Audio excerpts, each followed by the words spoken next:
You're listening to Bloomberg Businessweek with Massar and Tim Stenovec on Bloomberg Radio. We've got a great interview before we head into the weekend. Yeah, I'm really excited about this one. I think when people think of the work that the CIA did, in the second half of the 20th century, they probably think of the movies that they've seen, spycraft carried out during the Cold War. A lot of the main characters, perhaps all of them, were men. I mean, think about the network of the men at the top. That's a good point. Of the CIA. Alan Dulles, Hoyt Vandenberg, Wait, Bob men at Gates. the top, not women?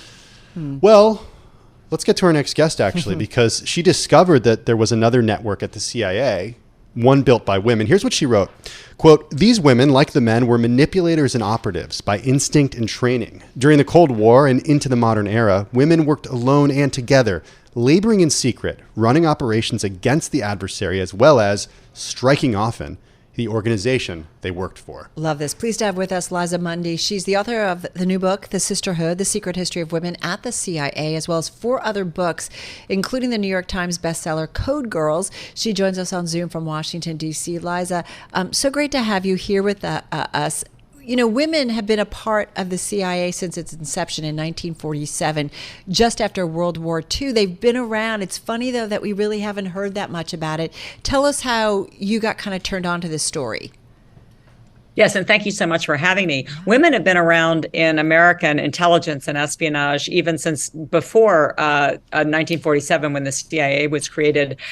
My book, just as you said, my last book, Code Girls, about women who came to Washington during the war to work as code breakers. There were more than 10,000 of those women. That's really what turned me on to this next book, because there was a parallel cohort of women who came to Washington and then fanned all over the world during World War II. The most famous of them is the future chef Julia Child, who built America's espionage agency during the war. It was called the Office of Strategic Services. After the war, that would morph into the CIA. So there were women building our intelligence capabilities during World War II, which was very, very important. Women working in Europe, women working in China, women working back in Washington, D.C.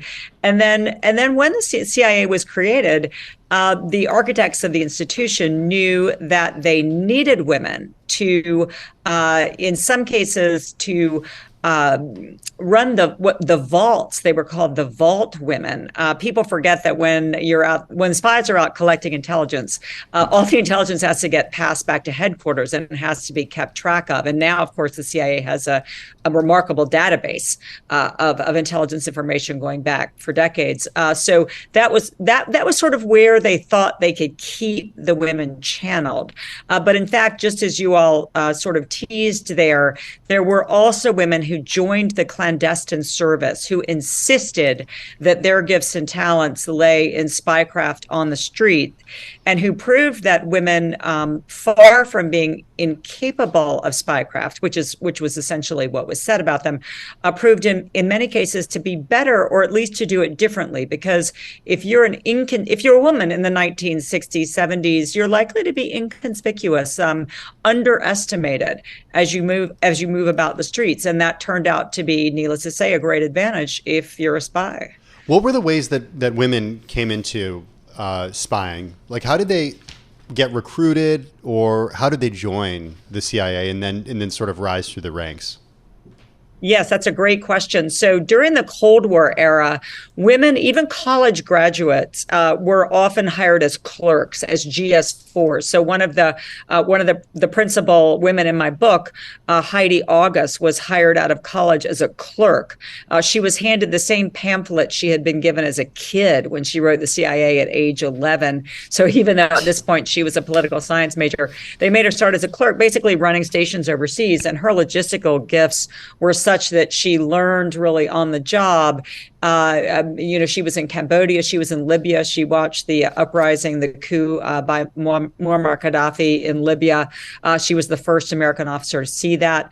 But it took her 10 years to battle her way into the spy ranks at the CIA, to convince the old boys to let her flip from being a clerk and essentially doing the work for her bosses to being an operative and a spy herself. And I don't want to give away too many spoilers from the book, but her feminine techniques, in some cases, of of realizing that women in foreign countries could be very effective assets, that women who were secretaries and clerks in offices overseas had access to as much information as she had had when she was a clerk.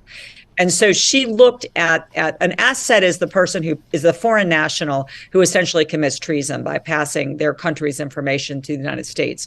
She realized that women in offices had access to a lot of information, and she, let's just say, she proceeded accordingly with remarkable success. Yeah. What surprised you so much in doing this book, in terms of as you found out and kind of unfolded all of these different stories? It surprised me how many stories there were. It surprised me how essential women had been to American spycraft during the Cold War, when obviously the contest was with the Soviet Union and nuclear war was at stake. And the resourcefulness of women working, often in very lonely places where you have a lot of sort of sole decision-making power over your operations and the way you're going to proceed. The ingenious way.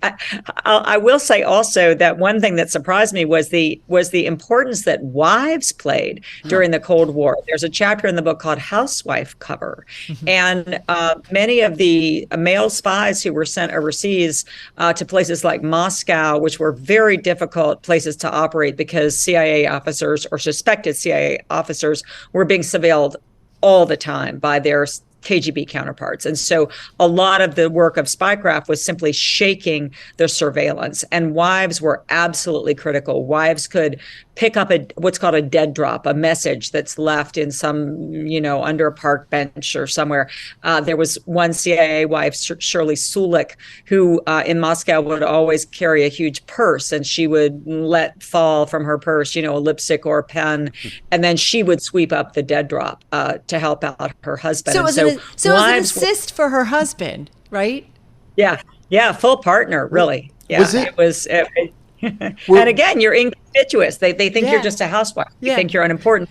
So Liza, you're not being surveilled. In general, though, do spies' spouses know what their spouses are doing in general? I know these women did, but is it fair to say that? A spouse would know that your spouse is a CIA officer. You would know that. You wouldn't necessarily in sort of safer postings.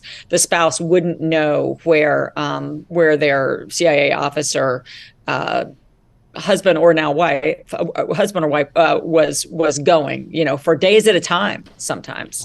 Wow. So that was one thing that surprised me. And the book also talks about some very famous female-led teams, the team of counterintelligence officers who pinpointed Rick Ames, as the mole who was giving away the identities of our Soviet assets. That was a predominantly female team of basically hunters back at headquarters who were determined to figure out who was causing the death of these Soviet agents. And again, like my character of Heidi August, they were able to spot something that their male colleagues had not spotted, which is namely the traitor who was in their own ranks, an old boy. I have to say, without getting specific, a couple of young women in my family and world who have been interested in intelligence, and it's just kind of fascinating because I think we think they don't go in that world. We've all seen Homeland, and we know Carrie could do it, but it's like it's dangerous, it's scary, but it's just interesting to hear. And I want to dig a little bit when we come back, Liza, if we may, kind of the traits, if there are some commonalities of maybe what makes a woman or a particular woman kind of good to do intelligence work. And I also want to tap into some of the danger. I mean, like we all seen Homeland. It was a little tricky at times, right, Tim? Yeah, I love Homeland, by the way. Yeah. But even the stuff from the second half of the 20th century, like the Cold War stuff too. Absolutely. We're talking with Liza Mundy. She's got a new book out. It's called The Sisterhood, The Secret History of Women at the CIA. She's got 4 other books out, as we mentioned. Code Girls, that was a New York Times bestseller, and she's still with us on Zoom from Washington, D.C. So, Liza, we have a million questions. I know we only have about 7 minutes, but so when it comes out in softcover, come back because we know we want to talk more. But are there common traits that make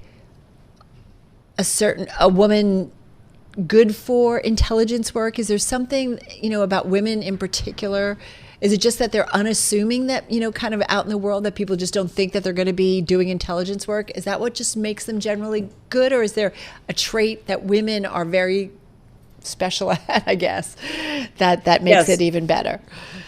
Yeah, so inconspicuousness is helpful when you're moving around the streets, but also arguably women's caretaking experience. People forget that when a CIA officer recruits an asset, someone who will pass them secrets, this person is going to be doing it regularly over a long period of time, and they might have difficulties psychologically or in their personal life, and so they have to be what's called handled. You have to handle your asset for a period of a couple of years and watch out for their well-being. And the women that I interviewed felt that they had certain feminine skills of empathy and instinct, the ability to tell if someone was in a good mental state or not. And so I think it is arguable that those kind of female traits, along with the ability to, as I said, to spot potential assets that your male colleagues might not have noticed. So I think both of those traits can be very helpful. And also learning how to play certain roles. Case officers, CIA case officers are also often very young. They're often in their 20s. The case officers are the people who are out recruiting. And so to appear sort of young and harmless and like, hey, could you explain to me how that rocket system works? To invite, if I may, to invite mansplaining is I love it. I'm honored. The verb that they use is elicit. That's your goal, is to elicit information. And so the women would definitely invite mansplaining as a way of eliciting information about all sorts of weaponry. It's kind of like the oldest trick in the book. No. It's like the Barbie movie, right? Where the Barbie movie is like, how do you kind of get the men off course? It's like, here, could you explain how the remote works? It's just Exactly. And it really does work. It really does work. Hey, Liza, tell me about the reporting process here. You've spent years as a reporter. You've written 4 other books in addition to this one. Talk to me about the reporting process, who you spoke to, who you weren't able to speak to, and how you got the information.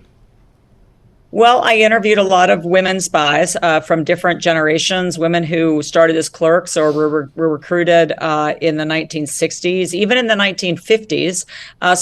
Because one of the things I wanted to show was how the women over a course of generations did build a network, did build a sisterhood.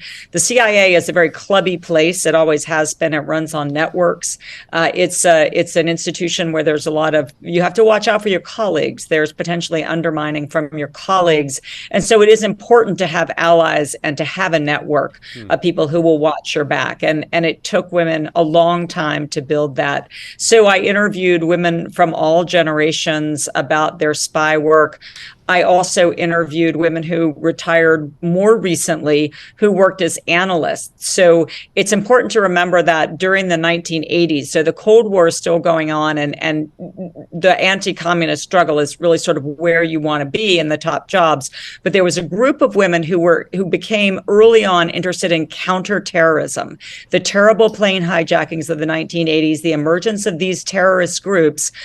People may remember the Lockerbie bombing, the bombing of Pan Am 103. Women were very troubled by the deaths of civilians, by the willingness of terrorists to kill civilians, women, children, college students. And so there was a group of women who began looking at this before it was prestigious to do so at the agency, and who were in place and who were calling attention to the threat posed by a little-known terrorist group called Al-Qaeda, as early as the 1990s, and struggling to make their voices heard. And that was frustrating for them. And because of the techniques that they pioneered, it was the team much later, the team of targeters, this new job at the CIA that entailed manhunting, tracking down terrorists all over the world. It was a strikingly female team of targeters who pinpointed the location of Osama bin Laden that led to the successful raid on the compound. And I did interview women who participated in that hunt who are still at the CIA, so active officers. That's a perfect segue of what I wanted to ask was how you navigated around stuff that's still classified versus stuff that's not classified. I mean, you spoke to people who are still at the CIA, so they couldn't tell you everything. They couldn't tell me everything, but we had an extensive interview in the presence of a public affairs officer, and they knew what they could tell me and what they couldn't. And and that's getting to be not old news, because I don't think the CIA considers anything old news, but certainly some of these officers are involved today, in the counterterrorism effort.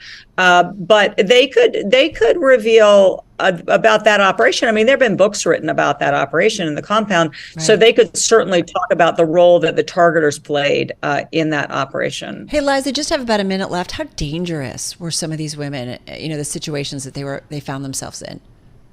Very dangerous. And they were working in, the counterterrorism effort is a very dangerous one. These are jobs in lonely outposts. One of the young women case officers I interviewed who worked in Africa, one of her assignments was to help bring home the Nigerian schoolgirls who were captured by the terrorist group Boko Haram. So it was a humanitarian mission.